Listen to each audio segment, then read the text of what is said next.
can't even tell you the strength that it took to be here, to just be here.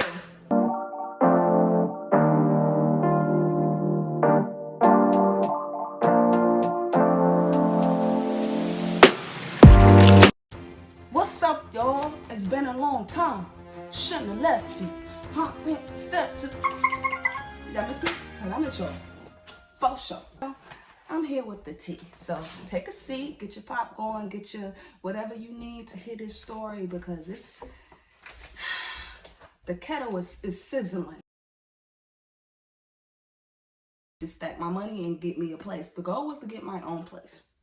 Now, that didn't happen because I was pushing my time frame as far as moving out up sooner. And I was in a relationship, and my ex told me that her best friend at the time, they could still be friends for all I know, they probably are, but her best friend at the time was basically ready to move out as well.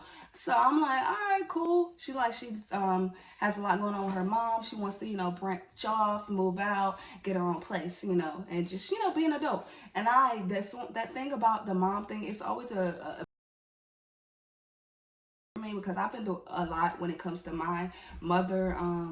So when people bring up issues with their mother, I really try to help to the best of my ability. So I'm like, all right, cool. She know what I experienced with my old roommates. She know what I don't want to deal with. You feel me? Cleanliness is important. Paying bills on time is important. She already know these things. And it's my girlfriend at the time's best friend. So I'm like, all right, cool. This is cool. We could do this. So my ex found us an apartment. She was looking for an apartment. She found us one on the south side, which was convenient for everyone. But lo and behold, we come here. And within a couple months time, she just wasn't taking care of herself. And this was happening because she had a situation with her boyfriend, which come to find out, I found out later on down the line that she only moved out of her parents, her mom crib, so she can have her own space to do whatever she want with her man, which will make sense, if he was around.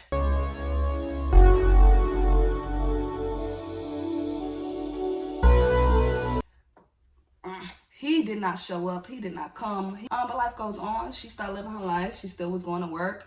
She was mingling. Situation took a big toll on me. Mentally, I was distraught. I was just going through it. So I ended up going to New York to see what was going on with that because it was an issue in New York. It's something that happened when I was 21. Whatever the case may be, I try to, handle it to the best of my abilities. I get there. And it just got worse. I ended up having to stay in New York for weeks. But right before I left, someone had DM'd me. Mind you, I do my vending, right? So I'm vending and I seen this other stud or whatever. She comes up. She's like, oh my God, I like what you're doing. I see what you're doing. You're inspirational. I'm looking for a mentor. Yada, yada, yada. I'm like, okay, how old are you? 26. I'm 27. So I'm like, okay.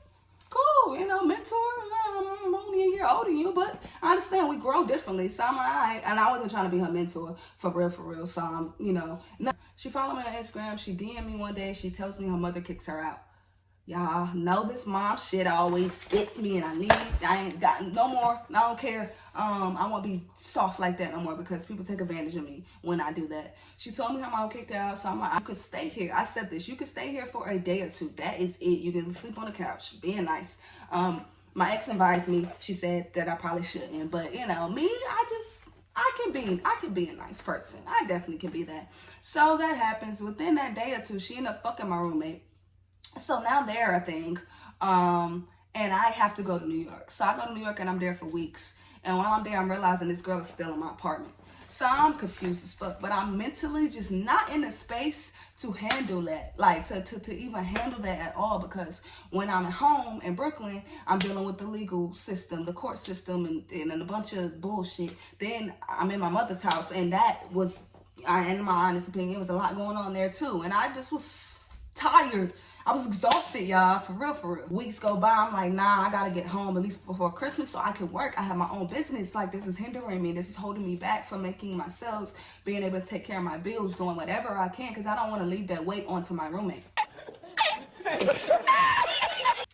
So I get back here, the girls here, the place looks disgusting. They been here for weeks. I'm telling them like, yo, y'all can't, straighten up a little bit. Like, come on now, this is we grown. We're all women at that. That's what really disgusted me. I can't use no other word. That's what really disgusted me. We're all women, and I'm not the cleanliest, most, you know, cleanest person in the world, but I do think and know that it's necessary to keep your shared spaces clean because it's shared spaces. It really broke me in ways I've never been broken before. So I'm still, now that I'm not with my girl, I didn't have a car, and she had a car at the time, and she wasn't around. She's not my girl, my ex. I walk into the leasing office, y'all. I'm ready to go to the leasing office, whatever the case may be, to let them know, you know what, I'm gonna just keep this apartment because it's a bit of a task having to move, and that's a lot. When I could just keep this one, redo the lease, and keep it for myself. I was making enough to where I would be able to do that. So that's the case. That's what I wanted to do. And I go to the leasing office and I talk to them. So I go in there. I'm like, yo, hey, so I want to take over the lease. Just me. Jacoby's gonna move out. I gotta get her own place. They're like, okay, that's great. They don't want to take over the payment plan. What? Bro, what are you talking about, man? Payment plan? I walked out that leasing office like, why me, Lord? Why me? I'm sick of the court issues, the worst heartache of my life, and now I'm behind. What the fuck? What the fuck? What the fuck? What payment plan? Y'all, I was so fucking hurt by this. I was so tight. I'm like, payment plan? What are you talking about? They said, yeah, you guys have owed us rent money since December. Mind you, the thing that happened to me, the legal situation happened to me Black Friday weekend. So right after that happened, the girl stopped paying the rent and started stealing my money. I was sending my money through I would give it to my ex or whatever, and she would send it to her because I wasn't able to send it to her account because she was saying it was an issue with her account, and it was, for some reason, she wasn't able to get it from me, yada, yada, yada, whatever the case may be. She probably was lying about that as well because she lied throughout this whole thing. So I walked back into my apartment, right, and I'm looking at her, and I just don't know what to say. And I'm just looking, and I'm just like, eventually I find the words, and I'm like, so I went to the apartment complex, and they're saying that we owe $4,000. That's like 4 months rent. I'm like, why are they saying we owe that much when I pay you every day?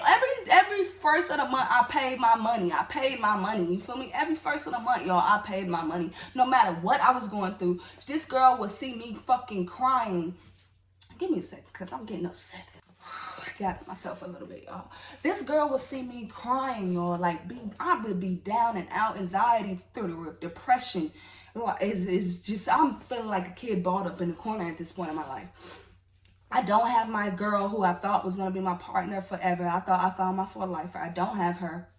That's your best friend. You know how much she means to me because I come to you and I talk to you about it. You know that I'm going through some shit. And then on top of that, I have legal situations where they're telling me, oh, you're going to have to go to jail.